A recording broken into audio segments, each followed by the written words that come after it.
Please stand. I Pledge allegiance to the flag of the United States of America and to the republic for which it stands, one nation, under God, indivisible, with liberty and justice for all. Thanks, everyone. We'll start off tonight with, as always, with the mayor's report. Herman can be proud of our July 4th celebration. It was a fantastic event and was very well attended. It is especially gratifying to see all the local residents, their children, grandchildren, and friends here to join us in celebrating America's birthday. The music at the amphitheater on Tuesday night was very well attended. The parade, children's tractor pull, and turtle races, along with the bouncy houses, were favorites of the youngsters. The music by the city band at the amphitheater on the 4th was well attended, and finally the fireworks display were the perfect ending to a great 4th of July celebration. I would like to especially thank the Herman Arts Council, the Herman J.C.'s, the Herman Area Chamber of Commerce, the Herman Fire and Police Departments, and the fire highlighted for some of the small kids with spraying with the fire hose. I know they like that. And many other sponsors, and of course the City of Herman itself, for putting on this great community event. Next item is I have a very abbreviated economic report, and it really has to do with sales tax. The year has just ended, fiscal year just ended. Tourism tax for 2018 collected $171,000. It's up 4%. Total sales tax collections $1,268,000. It's up also 4%. Lodging worries. Many lodging owners have seen their bookings fall when compared to last year. This does not mean they're losing money, maybe just not making as much. I am concerned about this. Herman Tourism and Lodging in particular faces stiffer competition from the outside and from other towns and cities than heretofore in recent history. Some of these cities had not heretofore had orchestrated tourism promotion. We are also seeing a great deal of competition within our own city. The number of lodgings has grown 48% in the last 3.5 years, while lodging revenues has grown about 32%. Everyone's piece of the pie is smaller. Most of this growth is coming in the form of non-owner occupied guest houses, where sometimes large numbers, as many as 12 to 15 visitors, can be lodged for one whole house rental price. Traditional B&Bs find it hard to compete. Fiber optic. We met with Chris Collins of the USDA and discussed our potential loan from the Department of Agriculture. We also discussed operating issues, which we're discussing with Steve Sellenrick, our project engineer. There'll be more to report as soon as we have that meeting. Street Department, the street sweepers will be purchased, we think, tonight, $165,000, and will be ordered, I believe, this week. Riverfront Development Project. On June 27th, Mark Wallace, Ben Labo, and I met with James Reenan of the Army Corps of Engineers to discuss projects for developing the Herman Riverfront. We discussed 3 distinct projects. First, construction of river structures, wing dikes, to keep our present park from eroding during future flooding. Second, construction of small riverfront harbor with slips and a fueling station. And third, construction of a structure to keep the river from backing up into Frayne Creek during large future flooding. I'll report more as soon as we know more. The bike hike jog trail project, as previously announced, is dead for now. I talked with the grantor about 2 weeks ago, and they told me verbally that our grant application had not been approved. They urged us to resubmit in December when the grant reopens. We now have time to polish our application for the next cycle. City Cleanup and Demolition Project. The grant that we hope to use for the cleanup and demolition projects in the city of Herman has been reopened, and we will be resubmitting our application. Mark can tell us what is happening on this a little more in a few minutes. Herman Ford St. George Benefit Event. Herman Ford recently held a test drive event that benefited St. George School. They raised $5,810. Thank you, Herman Ford, for your efforts on behalf of St. George School, and thanks to Ford Motor Company for sponsoring the event. Proposed gas tax hike. If approved, fully implemented in November, it will take effect July 1st, 2022. That's when it will be fully implemented. A tax rate of 27 cents would apply. That's if it's passed. Funds will be distributed to cities based on the ratio of city population to total population of all cities in the state of Missouri. Herman's pro forma share based on 2017 gas sales and population data would be $37,237 a year. That's my report for tonight. Mark, you have anything? As the mayor mentioned, I also want to thank the Chamber for the great Freedom Fest to Riverfront, and thank all those people who sponsored. It was a great event. I got to call the turtle races. Highlight of my life. Public Works Department. Gas Department's getting bids for some directional boring and reviewing specs for a gas line in Frayne Creek. And the Water Department has been changing out large meters.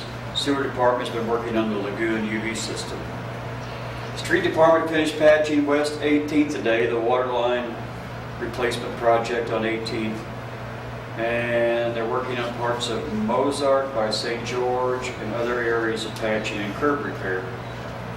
Park continues with mowing and trimming and talking to contractors about the ballpark restroom project. Electric crews have been changing three-phase meters and pulling wire in an easement around West 3rd. And all departments will start meter reading tomorrow. Next Monday, I will be attending a Brownsfield conference at the Lake of the Ozarks, which has to do with our demo grant. And don't forget that the bridge over the Luder at 94 and 19 will be shut down beginning July 16th. The demolition grant, they found some money, and kind of an extra round of that is available. If we could get our ducks in a row and get enough participants, we're going to try to get that application submitted and moving. The last time we had some people back out at the last minute. This time we need to have our critical mass, as the mayor calls it, ready to go so that we can get this grant moving. And the Brownfields is a DNR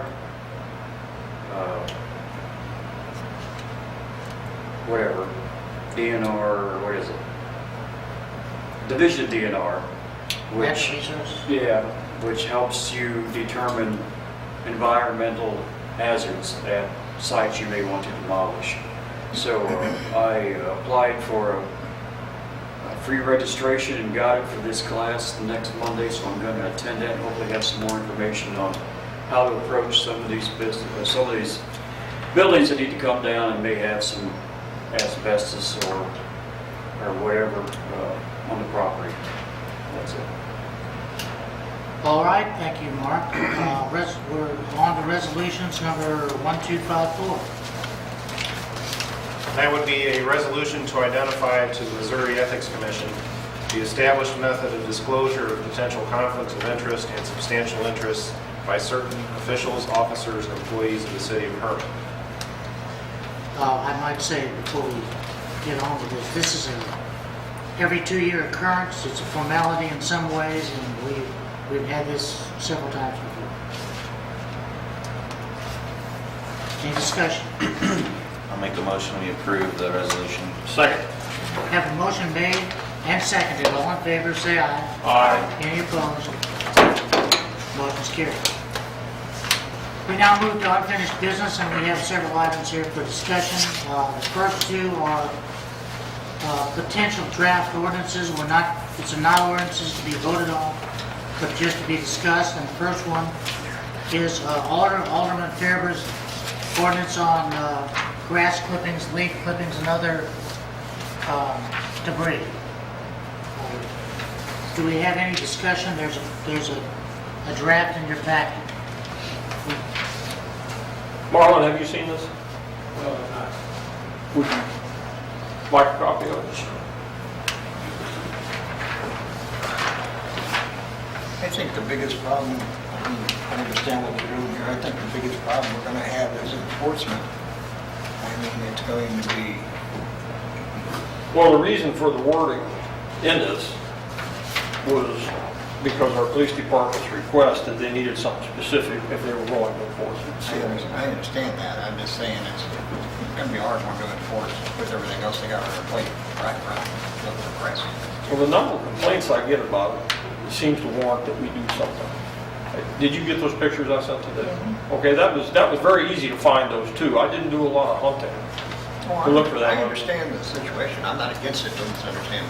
I don't want it to have to be implemented at all. I don't want any police officer to ever have to talk to one of our citizens and say, hey, clean this up, you're not supposed to be doing this. But if they have to, it would be nice to have a little something they can point to and say, this is why you have to do it. I would, honestly, guys, I cut my front yard as much as anybody. I bag the front yard. When I weed eat, I get a few glass trimmings out there in the street, and then I take my lawnmower with a bagger on it, run it down the curb and gutter, and get those grass clippings back up, at least as much as humanly possible. I clean up other people's leaves and stuff out of my gutters the same way. I run the lawnmower in the bagger. There's just no excuse for that kind of laziness. I'm sorry. I think, Dave, if we'd start with some people who just cut their grass and turn the mower towards the street, and make a tremendous, I don't think that you would be a can- good place to start. Yeah, if you cut your grass, eventually you're gonna get a little something in the street, that's not the issue, but I mean, they cut right down the curb and guttering and they blow it out into the street, sometimes halfway across the street. Oh, yeah, I see it. That just needs to stop. Or when your leaves, your yard's full of leaves. I think 3 times this last year I had to ask the police to have a man go over and talk to people, because they covered the entire street with the leaves. It's not hard to figure out where they came from. There's one yard that has no leaves in it with all the trees, and they're all out in the street. I mean, our system cannot handle this anymore. And these are in areas where I'm getting the complaints about the storm drains are all choked up. That is my reasoning behind this. Do we ever clean any of those out? Maybe we see when it's really bad, does anybody go clean it out? Yeah, the city does, I mean, Yeah. street.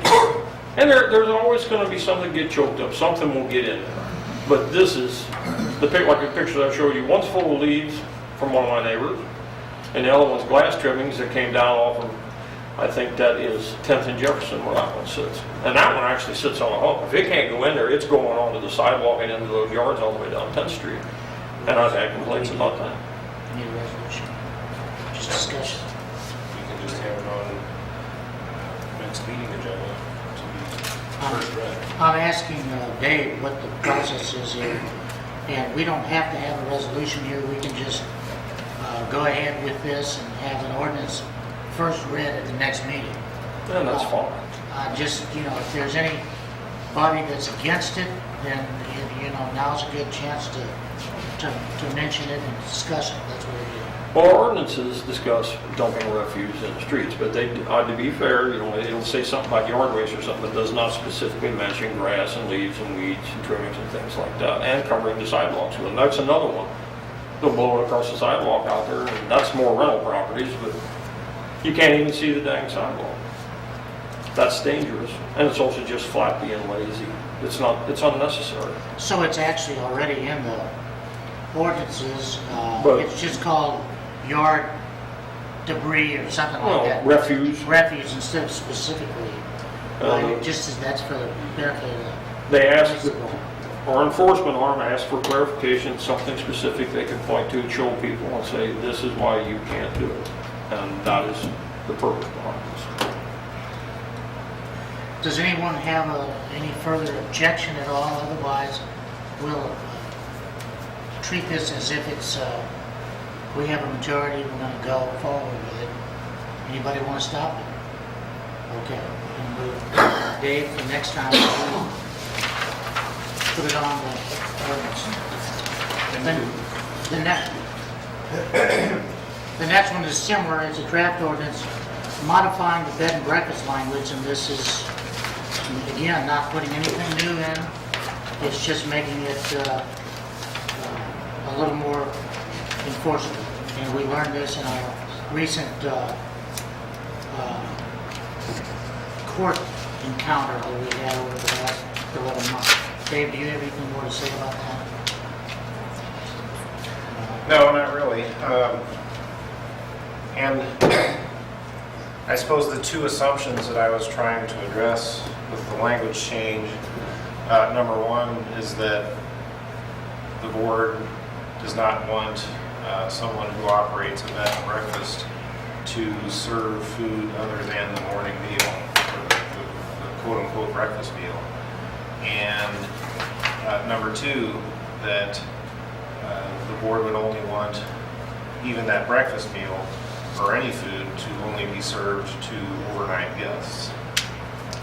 And I think both of those are in there, but they're not as specific as the wording is now, and it can lead to problems, and it has in the past. So basically what we're saying is a bed and breakfast is literally a bed and breakfast. Place to stay and breakfast if the owner wants to do it, but it's not an entertainment venue or a commercial opportunity. Here again, any discussion? Yeah, the only problem I have with this is your true bed and breakfast, not the guest houses, the ones that, when you go to a bed and breakfast, you want to be pampered a little bit, you're paying for that. And I know some of these places in the evening leave a couple warm cookies in the room for them, you know, okay. Are we going to be picky and say you can't do something? I mean, because it says no other food. I mean, I don't It like says so any much. food service. I know, but I'm just saying, somebody wants to complain, is that something they could complain about? Because it is food, but it's just a little snack. I mean, it's not like they're serving a meal. I'm just saying, you know, if I had a bed and breakfast and I had, you know, charging pretty good money, and I just think that's I don't think too much Big Brother, or whatever. I don't think it's going to be enforced to keep you from giving out cookies or candy or a cup of coffee or tea or anything of that sort. What we're talking about. Well, I understand is what we're talking about. I just don't want it to lead into something No, that no. where we're, you know, causing problems. I don't think so. Than solving a problem. Is that, did you get that? I didn't see that. I don't see that. But that's, I understand what he's saying. I understand too. Okay. There being no further more comments, and I think that Bruce's is very well taken, then we'll have this one ready next. Well, this one has to go to planning and zoning. So do we need a motion to send it to them? Or? Yeah, let's do a motion to ask planning and zoning to review this proposed ordinance. I will make that motion. Second. We have a motion made and seconded. All in favor, say aye. Aye. Any opposed? Motion's carried. The caboose ownership, I found some more documentation on that, which I'll pass on a couple of copies. I apologize for not getting it out to everybody. I will later, but this is not a document of ownership. It's just information came from the, taken off the web, and it talks about Missouri Pacific number 13538, 1 November 1988, removed from service on 11 July 1986, at Sedalia, Missouri, donated to the city of Herman, Missouri. So, it's not a title, it's just more documents. But I would say that we should probably ask Dave to draw up a quitclaim deed that the Masons can sign. They don't want it, but it eliminates any ownership they could find later or anything else, and would be a good idea. Yeah, I had mentioned to Mayor Kerber a couple of times in the last few months that in my legal opinion, the city of Herman was the owner of the caboose. I think that our ownership rights trump anyone else's, including the Masons. And I know a few years ago, there was an issue as to who owns the caboose, us or the Masons. And in an effort to try to clear up the confusion, it was suggested that an assignment of property is technically what it would be, or similar to a quitclaim deed, be signed by the Masons in order to clear all this up. And that document was prepared, but it was never signed, I've learned. So I think we ought to go ahead and move forward with that, so we've got something in the file to say that at least between the city and the Masons, the city owns it. And I think this is, what the mayor was reading from is a report from Missouri Pacific on cabooses, how many are still in service, and of the ones taken out of service, what happened to them. And that's where it says that this particular caboose was removed from service and donated to the city. So, but like I said, although we may all agree and have that understanding that the city owns it now, that may be all different people here and at the Masons 10 years from now. So we ought to go ahead and get it done. I agree, because it has been a cloudy issue the last few years. Now, there is an agreement with the Masons that at festival times or any other time, they want to set up a stand there, they have first option to do that. And I doubt they're going to want to get rid of that. I mean, if they don't want to do it, No, I then it's think first they come, want first that. served, but it's, okay. I think they would like to have that, and that, to me, maybe should be a separate agreement, but we can make sure they have that privilege. What do we need to do to move forward on this? I'll prepare that. Okay, so we can just do that. Well, we'll approve it by ordinance once it's Okay, prepared. all right. Okay. So it'll circle back again to this board to approve. Okay. Curb and gutter responsibility, this is something we've talked about. It's something that the city would like to have some clarity on. It's an issue that Alderman Cox brought up, and rightly so. We can't do this both ways. The present ordinance is very specific, and I think it talks about and gives all the authority for the city to actually build a curb and build a gutter and then bill the property owner and allow them to pay in over a 10-year period in increments and so forth. So I think it's there. We just have to use it or repeal it, and that's my thought. And I don't know that we require a vote now. I really think this is probably something that could be decided with a meeting with Mark and Wayne and Todd and Darren and maybe an alderman or even two aldermen. And the city, it's not something that requires an ordinance that's in place. It requires a decision. And I'd like to see that us maybe have a meeting on that, if we can, at our earliest convenience. The problem is, when it comes time for budget building, the street, a block of street is about $25,000 or $30,000. A block of curb and gutter is about $35,000 or $40,000. So it virtually doubles the cost of us building a street. We can build twice as many streets if we stick with the ordinance that we have. And so it makes it hard to budget because they're not sure how to do this. Well, you still have to put out the money though, don't we? Yes, we do, but if we know how we're going to do it, we can put it in the budget that says we're going to do it without curbs and gutters and we can do so much. And once it's budgeted, then we know how we're going to do it. Right now, they don't know how we're going to do it. So it's better than not having, it's better to have a decision made than not having a decision made. It's hard to budget for it. Every year it comes up, and then after the budget, it goes away. And then it'll come up again next April, and it'll be, we don't know how to budget. Who has to pay for the curb and gutter and so on and so forth? I just like to deal with it, get it out of the way. What do y'all think? Well, I think we used to go project by project and have an analysis of what curbs need to be replaced and what curbs, because sometimes somebody will replace their own curb and gutter and replace their own sidewalk, and then a year later the city comes in and tears it up and puts in all new ones and then makes them pay for it. I don't think that that's the right way to go. I don't either. And I think, that's why I think it still needs to be a case-by-case basis and a project-by-project basis, which it used to be. We used to get, I don't know what you call it, project analysis or something, where we would see how much of it needs to be replaced, how much of it is 100% gone, how much of it is 30, kind of depreciated in a way, if it's 100% depreciated or 30% depreciated. And I know the project on Stark years ago, I think that was 30-70 split or something.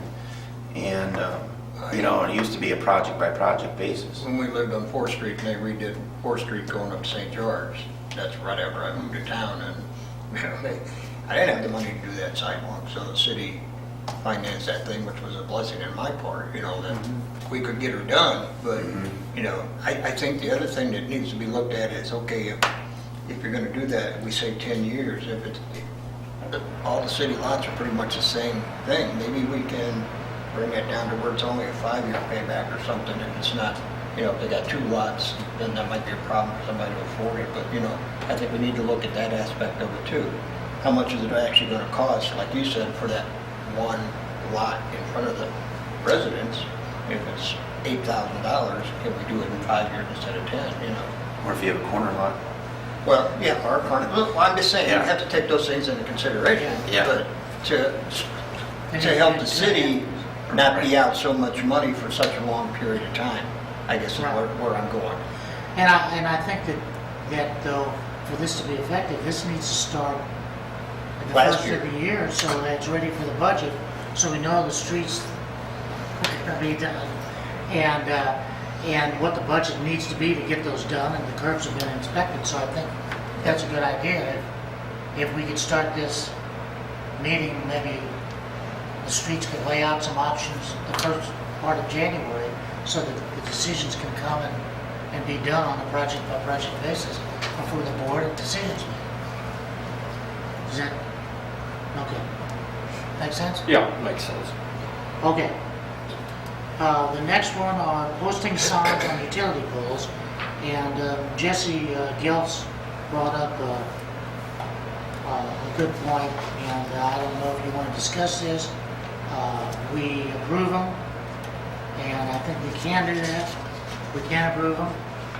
I don't know that we have, how do you feel? It's just, Well, I would really like to sit down with Jesse and discuss this with him. I mean, I got the same shot fired across my bow as the rest of you guys.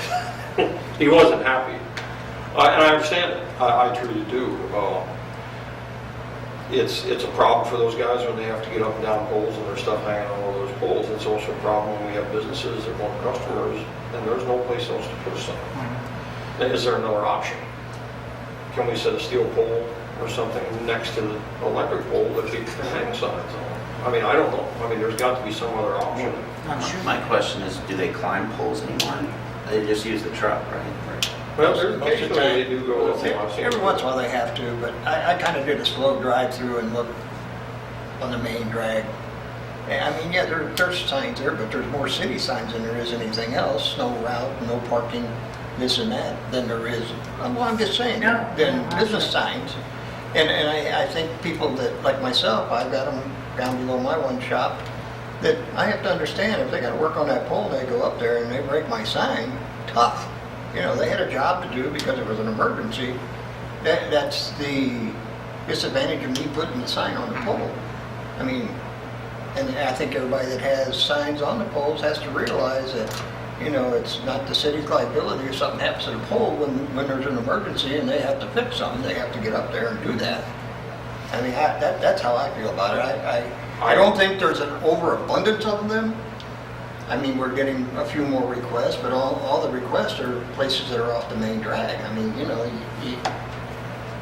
you're helping the business generate money, which is generating taxes for us. So I mean, I understand where he's coming from, and we want them to be safe while they're doing their job. And those people pay electric bills. So I'm just, But I don't think we've ever told anybody though that if you hang a sign on that pole and it gets broke or, I think we have. have we? Yeah. Yeah, I believe Okay, so. that's, Yeah. I think they all ought to be But told I that. have, if we're I have to allowed. say that those guys will take care and try not to damage them because I watched them one day. when Oh, I they don't were- think they damaged one intentionally. But, you know, But I can also see where one will get. They could. And I think we also can't take the signs down if they're in the way.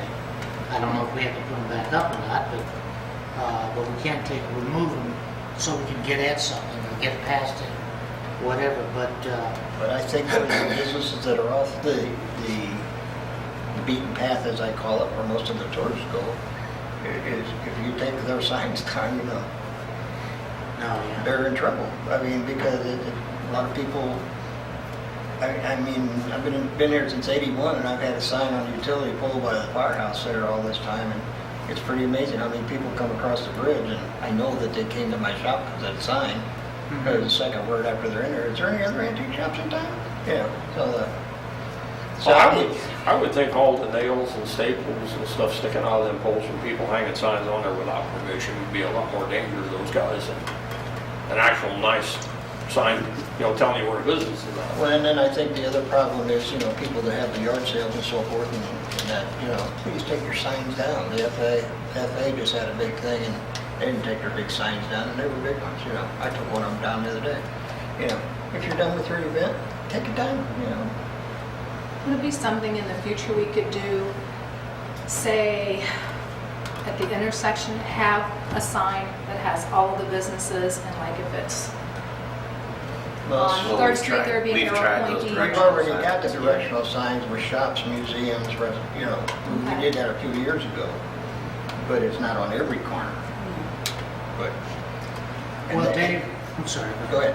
I was going to say, Dave, why don't you talk to Jesse and see what his thoughts are, and then report back to the next meeting, whatever you guys I've thought. told them. Okay? All right, any new business? Actually, unfinished business. Okay. In a little bit here, I'm going to make a motion to approve a bid for this new street sweeper. And I've gotten, along with the complaints about the grass and stuff in the streets, I've got complaints about streets that got a lot of other things laying in on the streets that don't get swept on a regular basis. With this new street sweeper, I would like to see a schedule for all the streets in this town to get swept, at least once a month. During the normal sweeping time, when we normally do it, it's nice to have the streets swept every week, but I'm not sure that 2 weeks wouldn't be just as efficient, and that way they would have time to get to the rest of the town.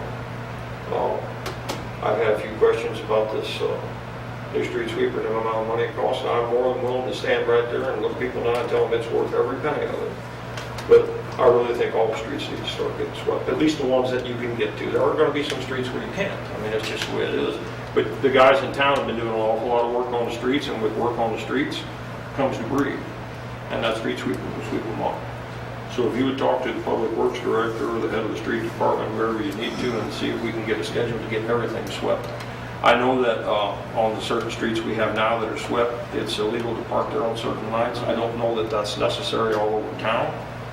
But if people get swept around their car a few times, maybe they'll get the message. If we had a schedule, we could put it in the paper, or we could put it in their utility bills, so people have the schedule, they know when the street sweeper is going to be there. Farmingmo.com. Yeah, and if they want their street swept, they'll park off the street. So, and that will help a lot with getting these drains unclogged or not getting clogged up all the time. Can we do that? We can sure talk about it. Okay. Very good.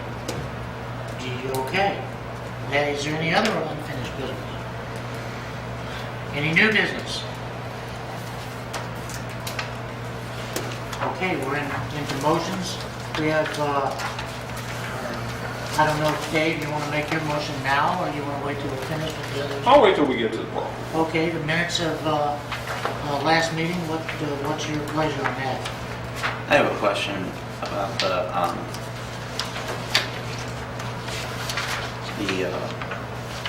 tourism contract with Madden Media was contingent upon approval. Over the email, I changed my vote to no, so I assumed everybody else was still said yes, but I just wanted to know if we needed to make that and then put that in the record or not. Well, that's what the I vote can add a is. little clerk's note on there that says that it was ended up being a 3-1 decision. I will make that in your permanent record. Do you need any email evidence of that, Trish? I have it. Okay, what do you want to do with the minutes? I move approve. I'll second that. We have a motion made and seconded. All in favor, say aye. Aye. Any opposed? Minutes are approved. Invoices for payment. Make a motion to pay the bills. Second. Have a motion made and seconded. All in favor, say aye. Aye. Any opposed? Motion's carried. Approve the forklift bid of $18,400 from Weiss USA. Any discussion? Do you know what tell us about that? I think we- This is part of the Ozark River Solid Waste Management Grant Program. They are going to give us $4,000 towards the purchase of one. After going through several of them, we found the one that we liked. It wasn't the cheapest, but with this $4,000 donation from them, we can get a better one than the other two. It's got less hours. That's my recommendation. It'll end up costing us $14,400. This forklift will be able to be taken outside the building. Yeah, it'll get around the gravel and won't stop and start and start. You sink one of them down to the frame, that's a booger to get moved.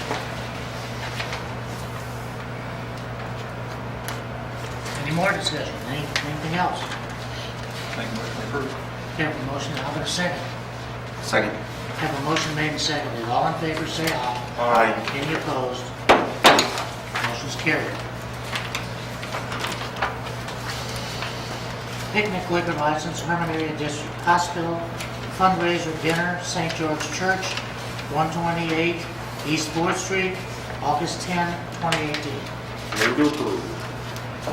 Second. We have a motion made and seconded. All in favor, say aye. Aye. Any opposed? Motion's carried. Conditional use permit renewals, Steve Ballmer for unoccupied guest houses at 223 West 4th Street and 218 West 4th Street. And I believe Brian works for Steve. Are you here for Steve? I don't know, do we have any questions on it? Marlon, okay? Okay. Do I have a motion to approve this, or is there further discussion? I'll make a motion to approve. Second. Have a motion made and seconded, all in favor, say aye, please. Aye. Any opposed? Motion's carried. Approved state bid for purchase of, how do we say that, Schwartz A4 Storm Street Sweeping. I move to approve the bid based upon the recommendation of Wayne Brookerhoff, our Public Works Director. I'll second. We have a motion made and seconded, all in favor, say aye. Aye. Any opposed? Motion's carried. We have to declare the equipment as surplus property.